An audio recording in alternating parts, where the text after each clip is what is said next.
Encontro Administração, Economia, Política e Pensamento Social Brasileiro. Um tributo a Teotônio dos Santos. Administração e Pensamento Social Brasileiro, por Cláudio Gurgel. A relação entre administração e pensamento social brasileiro não é uma relação nova, não é uma relação original, apesar de ser uma relação, sejamos francos, rara. Agora um pouco melhor.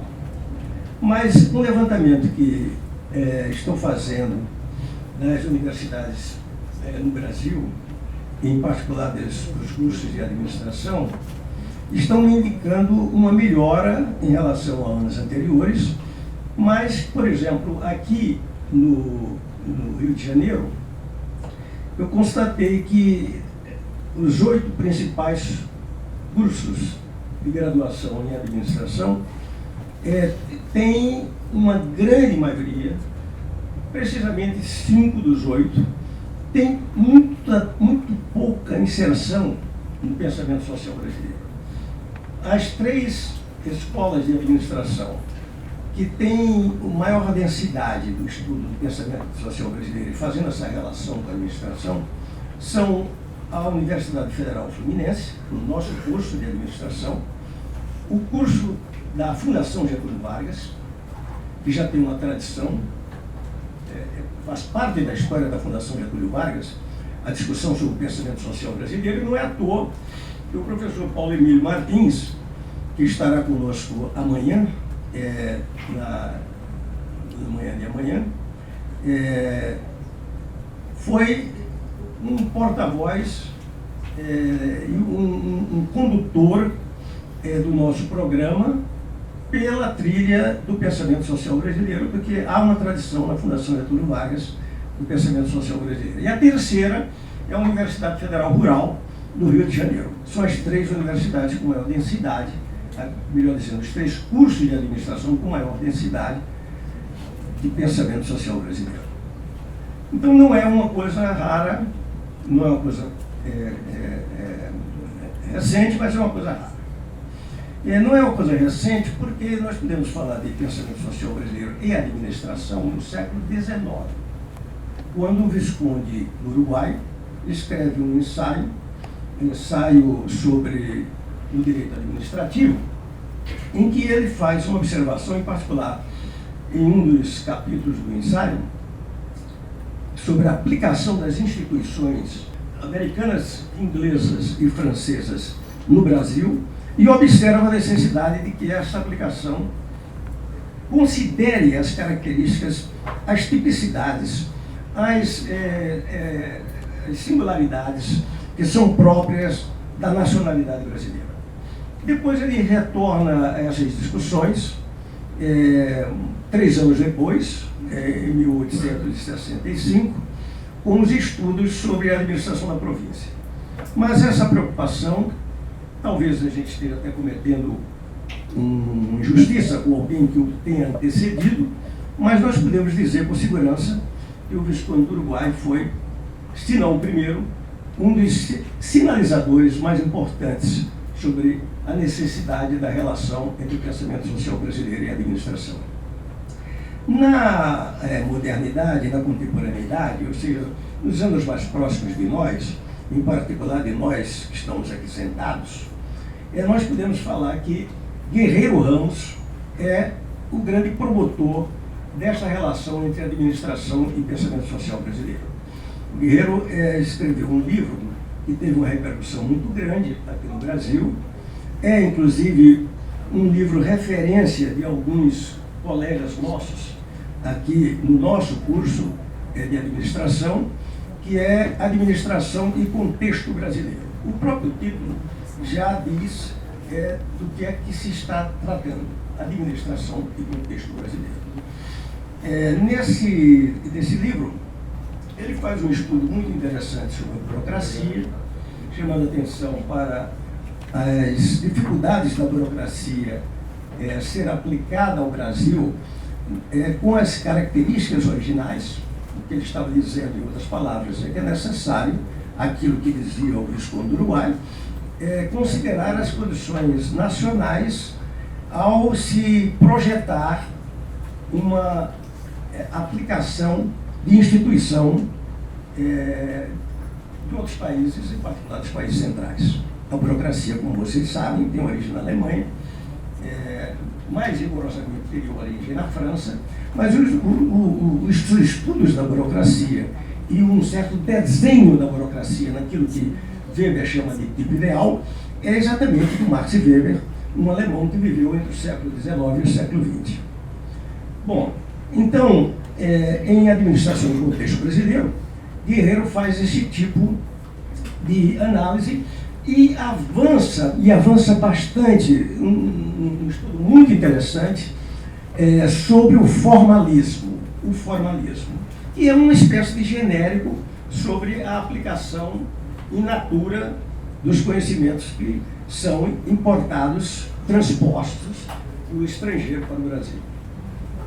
Nesse estudo, ele vai chamar a atenção para a frequência com que acontece formalismo no Brasil e trabalha com o conceito de Fred Higgs de que o formalismo é uma discrepância entre aquilo que é formulado como pensamento em centros, digamos, mais desenvolvidos e é importado pelos países para ser aplicado neles de uma maneira em que a realidade não permite que aconteça.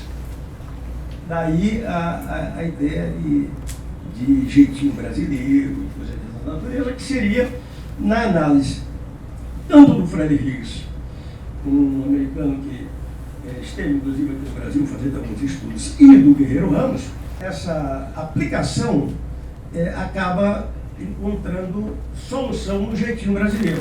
E na verdade não é um jeitinho brasileiro, é um jeitinho que acontece em inúmeros países em que se quer aplicar instituições que são instituições formalisticamente apresentadas e às vezes nem sequer correspondem à realidade dos próprios países de onde tem origem, em realidades em que as possibilidades de sua aplicação são absolutamente menores. Então, o Guerreiro tem essa contribuição importante, uma contribuição que se dá nesse livro Administração em Contexto Brasileiro nos anos 60, mas anteriormente, em 1958, ele publica um livro intitulado A Redução Sociológica. E o que ele quer dizer com a redução sociológica? Ele vai dizer que a redução sociológica é um método para fazer a transposição das formulações de uma perspectiva, digamos, uma perspectiva dos países centrais, para as perspectivas de países em formação, segundo o seu próprio conceito. Países em formação deveriam promover o que ele chama de redução sociológica, que outra coisa não é, ou outra coisa não seria, senão o ajuste que 100 anos atrás o Visconde do Uruguai cobrava que se fizesse em relação às instituições americanas, inglesas e francesas no Brasil. Mas há uma questão muito interessante no conceito de redução sociológica, que ele diz, olha, a redução sociológica é um método para fazer essa transposição entre uma formulação de uma perspectiva, por exemplo, dos países centrais, e nós podemos falar hoje dos Estados Unidos e de alguns países da Europa, em particular a Alemanha, para países que estão em formação, pelo caso, seríamos nós, brasileiros e alguns países latino-americanos. Quando ele enuncia redução sociológica como esse método de fazer essa transposição com um devido ajuste, ele diz, olha, é preciso considerar que toda cultura nacional é uma particularidade. Esta questão da particularidade, ela é extremamente importante para se compreender a relação entre pensamento social brasileiro e administração. É a palavra-chave para abrir o caminho da compreensão. Particularidade. Todos os conceitos. Economia, capitalismo, administração, eles têm, segundo os melhores filósofos, a partir de Hegel, tem 3 momentos fáceis de entender. O primeiro momento é o momento da universalidade, o genérico. Fala-se de administração. E se anuncia a administração como um processo de associar recursos materiais com pessoas para obter resultados organizacionais. Uma definição genérica. Se você pergunta o que é concretamente, essa definição não lhe diz. Ela é uma universalidade, um genérico. A administração é o processo de associar recursos materiais com pessoas para alcançar resultados, objetivos, finalidades organizacionais.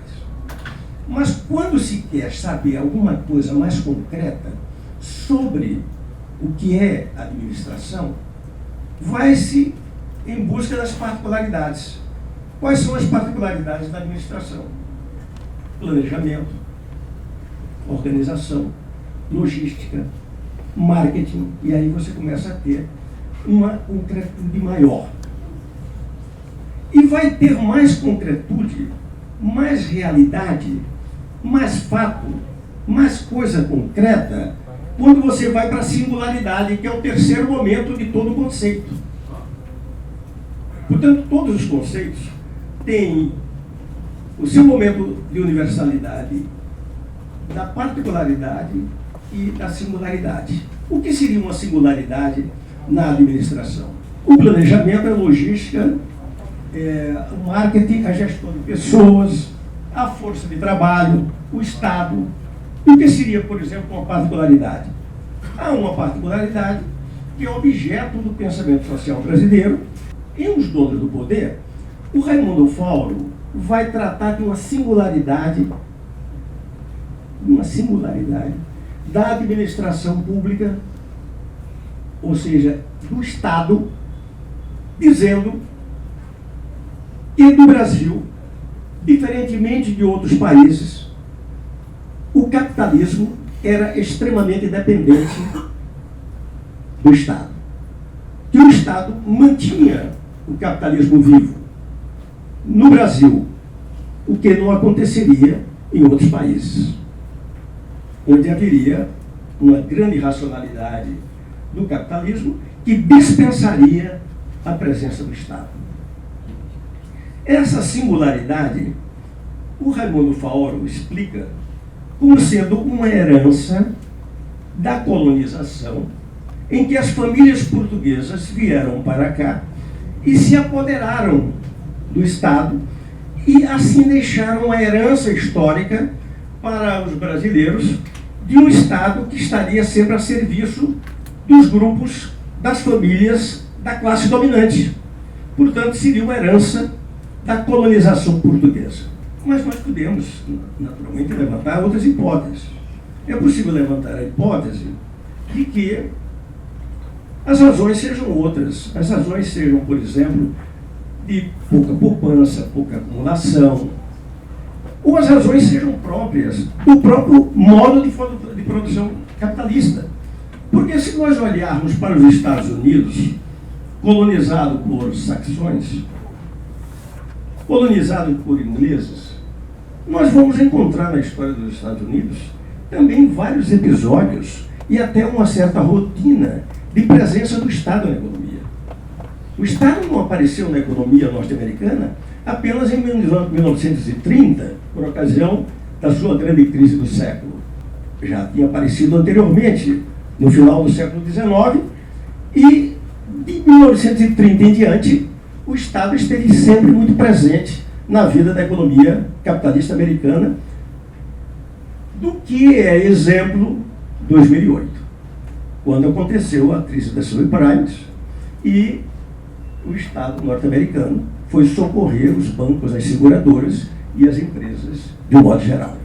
Então nós podemos levantar algumas outras indagações sobre quais são as razões do Estado exercer um papel tão expressivo na economia capitalista brasileira. Pode ser que não seja apenas uma herança portuguesa, Pode ser que outras razões existam e outros aportes do pensamento social brasileiro sejam necessários para que a gente compreenda essa particularidade do Estado que se expressa nessa singularidade da presença dele tão fortemente no âmbito da economia capitalista brasileira. Uma outra singularidade do Brasil é a frequência com que nós estamos encontrando trabalho análogo à escravidão nas empresas no Brasil. É uma singularidade. O último relatório, o relatório de 2018, traz 209 empresas no Brasil que promovem trabalho análogo à escravidão. E aí é possível encontrar algumas explicações que dizem que o Brasil continua vivendo a escravidão, que isso é uma herança da formação escravagista que não se conseguiu arredar na sociedade brasileira. A escravidão contemporânea seria, portanto, esse sentimento da classe dominante, esse sentimento quase prazeroso de fazer com que as pessoas sofram, como se elas estivessem vivendo a escravidão. E há autores que dizem exatamente isto, para explicar a escravidão contemporânea, para explicar a desigualdade existente no Brasil. Mas é possível procurar outras explicações. É possível, por exemplo, que se encontre explicação na primarização da economia brasileira. Um autor como Rui Mauro Marini apresenta uma outra explicação para a superexploração do trabalho. Ele vai relacionar a superexploração do trabalho a um desequilíbrio nas trocas internacionais que procuram ser compensadas no Brasil internamente através de uma superexploração para recuperar a taxa de lucro. É possível também encontrar explicações no próprio âmbito da administração. A escravidão contemporânea é, entre outras coisas, caracterizada pelo trabalho exaustivo, por um trabalho incessante, duro, mais duro do que o trabalho ordinário, no duplo sentido da palavra. Mas se nós formos examinar a prática, por exemplo, do toyotismo na administração, uma prática da administração muito contemporânea, nós vamos ver que o toyotismo estimula os cortes sucessivos de pessoal a título de reduzir o desperdício e a redução cada vez maior das despesas com pessoal, usando inclusive a terceirização para sucessivas reduções de custo. E repito, talvez nós possamos encontrar na terceirização da terceirização da terceirização as explicações para a escravidão contemporânea. Então, o nosso objetivo com este encontro é exatamente trazer outros aportes, outros conhecimentos, promover uma ampliação maior da presença do pensamento social brasileiro no âmbito da formação dos nossos estudantes e dos nossos professores, de modo a não só oferecer alternativas variadas, como também a possibilidade de se trabalharem com aportes combinados para entender determinadas particularidades conforme elas se apresentam. Porque o que o pensamento brasileiro faz, e é esse o ponto central, é qualificar a particularidade. Que Estado é este que se construiu aqui no Brasil? Que força de trabalho é esta que se construiu aqui no Brasil? Que marketing é o que existe no Brasil? Que mercado consumidor existe no Brasil? Só através do pensamento social brasileiro nós poderemos compreender estas características, para usar a expressão do Guerreiro Ramos, esta cultura nacional que se manifesta na particularidade e explica as manifestações singulares que nós vamos encontrar na administração. E por que, para finalizar, homenageamos o professor Teotônio dos Santos num encontro como este? porque não direi que ninguém sabia tanto quanto ele, mas certamente que a análise de Teotônio era uma análise que mobilizava o pensamento social brasileiro em todas as suas dimensões: antropologia, política, sociologia, economia, assim por diante. Então ele é bem aquilo que nós estamos querendo exaltar como modo de abordar a realidade e compreender as particularidades como elas se apresentam no Brasil. E também, é claro, porque Teotônio dos Santos foi nosso colega e um exemplo de estudo, de dedicação e de compromisso social. Poderíamos aqui contar inúmeros exemplos da disponibilidade do Sr. Teotônio dos Santos para se colocar, participar, se engajar, contribuir em todos os níveis de formação e de conhecimento. Então eram essas as palavras que eu queria trazer para vocês, agradecendo pela atenção e paciência.